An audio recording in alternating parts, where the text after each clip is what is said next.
Ìṣe àwọn àpọ́stélì orí 7. Nígbà náà ni olórí àlùfáà wí pé nǹkan wọ̀nyí a rí bẹ́ẹ̀ bí? Ó sì wí pé alàgbà, ará àti bàbá, ẹ fetísílẹ̀. Ọlọ́run ògo fi ara hàn fún Ábúráhámù bàbá wa nígbà tí ó wà ní Mesopotamia, tí ó sì ṣe àtìpó ní Háránì. Ó sì wí fún pé jáde kúrò ní ilẹ̀ rẹ àti lọ́dọ̀ àwọn ìbátan rẹ, kí o sì wá sí ilẹ̀ tí èmi ó fi hàn ọ́. Nígbà náà ni ó jáde kúrò ní ilẹ̀ àwọn ará Kaldea, ó sì ṣe àtìpó ní Háránì. Lẹ́yìn ìgbà tí bàbá rẹ̀ kú, Ọlọ́run mú un ṣípò padà wá sí ilẹ̀ yìí níbi tí ẹ̀yin ń gbé nísinsìnyí. Kò sì fún un ní ìní kan àní tó bí ẹsẹ̀ ilẹ̀ kan, ṣùgbọ́n ó lérí pé òun ó fi fún un ní ilẹ̀ níní àti fún àwọn irú ọmọ rẹ̀ lẹ́yìn rẹ̀ nígbà tí kò tíì lé ọmọ. Ọlọ́run sì sọ báyìí pé irú ọmọ rẹ̀ yóò ṣe àtìpó ní ilẹ̀ àjèjì, wọn ó sì sọ wọ́n di ẹrú, wọn ó sì pọ́ wọn lójú ní 400 ọdún. Ọlọ́run wípé orílẹ̀-èdè náà tí wọ́n ó ṣe ẹrú fún ni èmi ò dá lẹ́jọ́. Lẹ́yìn náà ni wọ́n ó sì jáde kúrò, wọ́n ó sì wá sìn mí níhìn-ín. Ó sì fún un ní májẹ̀mú ìkọlà. Bẹ́ẹ̀ ni Ábúráhámù bí Ísákì, ó kọ nílà ní ìjọ kẹjọ. Ísákì sì bí Jákọ́bù, Jákọ́bù sì bí àwọn baba ńlá 12.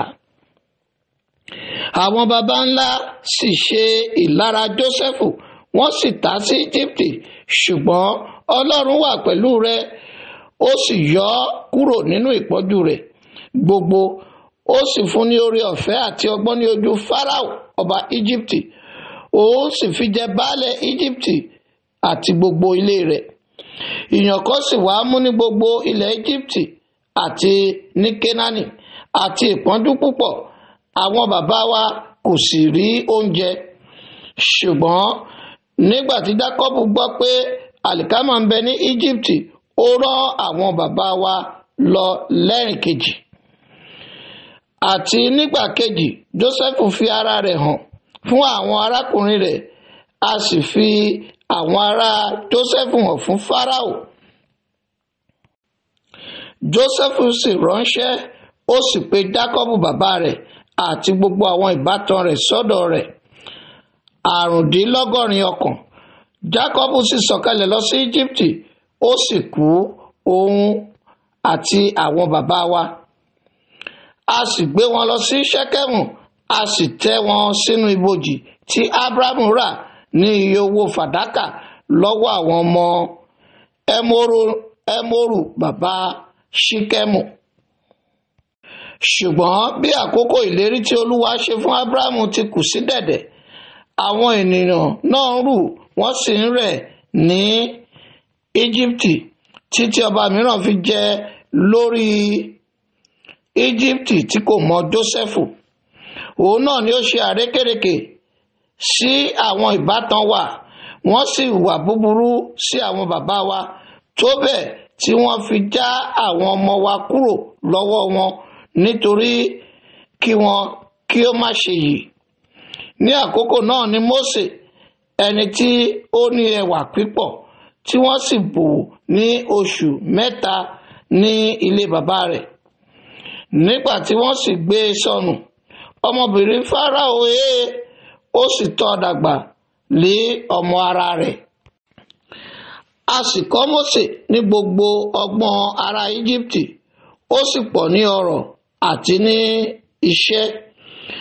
Nígbà tí ó sì di ẹni ìwọ̀n 40 ọdún, ó sọ sí i lọ́kàn láti lọ bẹ̀ àwọn ọmọ Ísírẹ́lì ará rẹ̀ wò.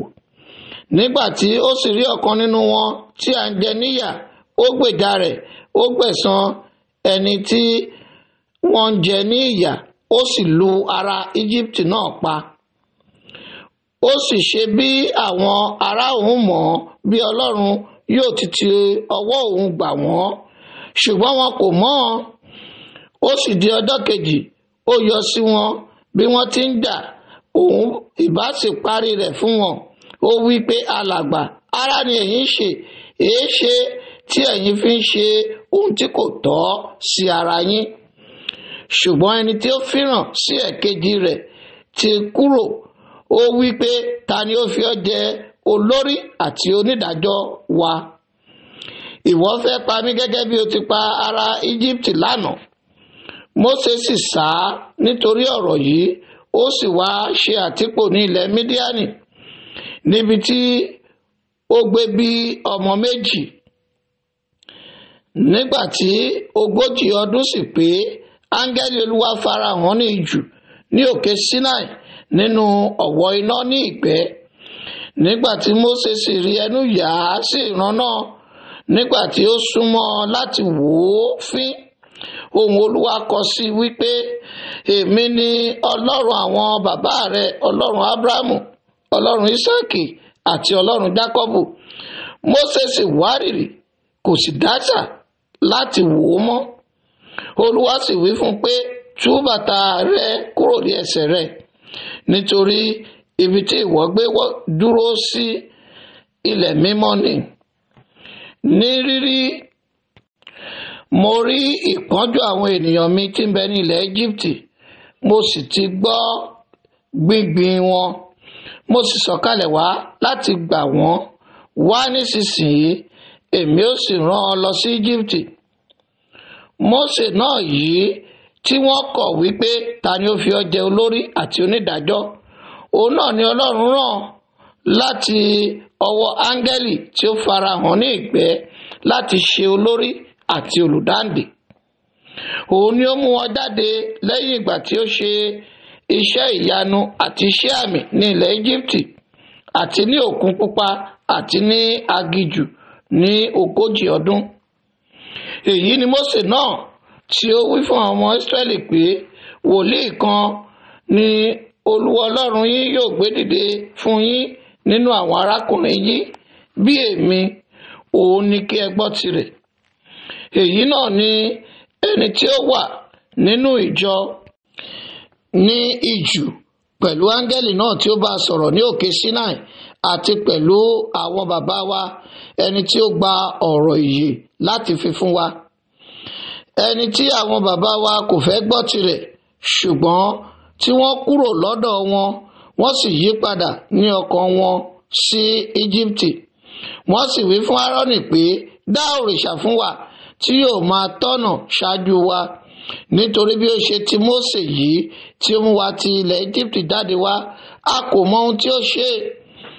Wọ́n sì ya ère ẹgbọrọ màlúù ní ijọ́ wọn nì, wọ́n sì rúbọ sí ère náà, wọ́n sì ń yọ̀ nínú iṣẹ́ ọwọ́ ara wọn. Ọlọ́run sì padà, ó fi wọ́n sílẹ̀ láti máa sin ogun ọ̀run, bí a ti kọ nínú ìwé àwọn wòlíì pé, ẹ̀yin aráalé Ísírẹ́lì, ẹ̀yin a mú ẹran tí a pa àti ẹbọ fún mi wá bí ní 40 ọdún ní ijù.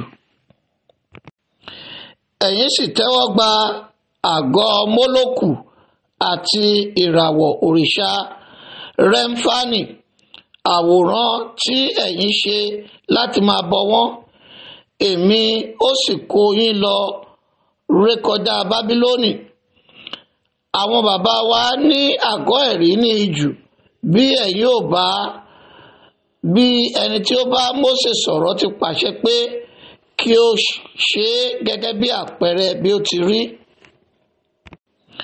Tí àwọn bàbá wa tí ó tẹ̀lé wọn sì mú bá Jóṣúà wá sí ilẹ̀ ìní àwọn kèfèrí tí Ọlọ́run lé jáde kúrò níwájú àwọn bàbá wa títí di ọjọ́ Dáfídì, ẹni tí ó rí ojú rere níwájú Ọlọ́run, tí ó sì tọrọ láti rí ibùgbé fún Ọlọ́run Jákọ́bù. Ṣùgbọ́n Sólómọ́nì kọ́ ilé fún un. Ṣùgbọ́n ọ̀gá ògo kì í gbé ilé tí a fi ọwọ́ kọ́, gẹ́gẹ́ bí wòlíì ti wí pé, ọ̀run ni ìtẹ́ mi, ayé sì ni àpótí ìtìsẹ̀ mi.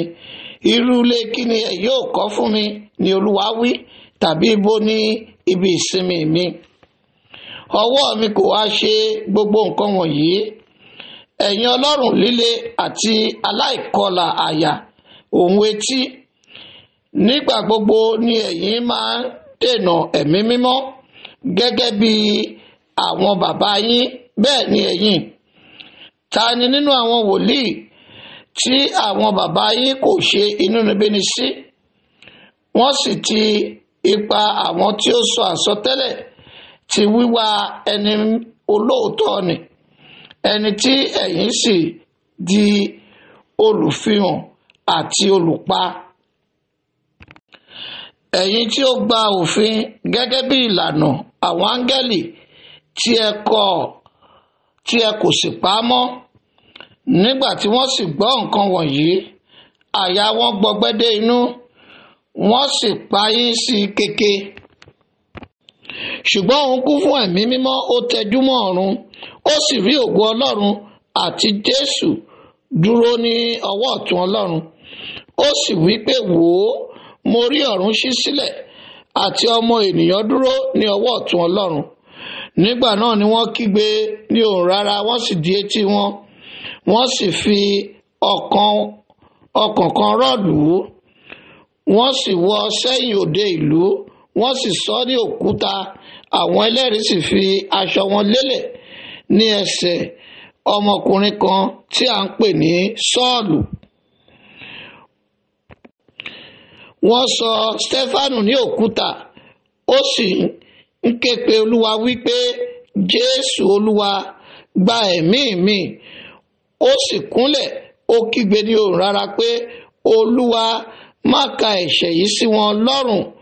Nígbà tí ó sì wí èyí, ó sùn.